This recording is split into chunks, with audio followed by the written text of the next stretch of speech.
کراچی میں D M C کے sanitation department میں اغوانیوں کے بھرتی ہونے کا انکشاف ہوا ہے۔ نیو کراچی، لیاقت آباد اور گلبرگ سمیت مختلف ٹاؤن میں اغوانیوں کو ٹھیکے پر رکھا گیا ہے۔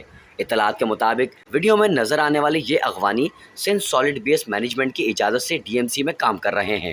ملنے والی اطلاع سے یہ بھی معلوم ہوا ہے کہ ان اغوانیوں کا ڈی ایم سی ڈپارٹمنٹ میں کوئی ریکارڈ موجود نہیں ہے اور نہ ہی کوئی ان کی شناختی علامت موجود ہے۔ جو پاکستان کے خلاف، پاکستان کی سالمیت کے خلاف غلط کام کرے گا اور غلط کوئی طریقے سے پتا کر رہا ہے تو میں ابھی فوری طور پر آپ لوگوں کی موجودگی میں آئی جی صاحب سے بات کرتا ہوں۔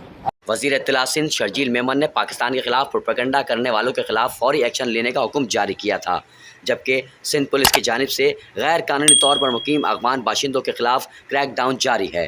انہی حالات کے دوران ان اغوانیوں کو ڈی ایم سی ڈپارٹمنٹ میں رکھ کر ان سے کام لیا جا رہا ہے۔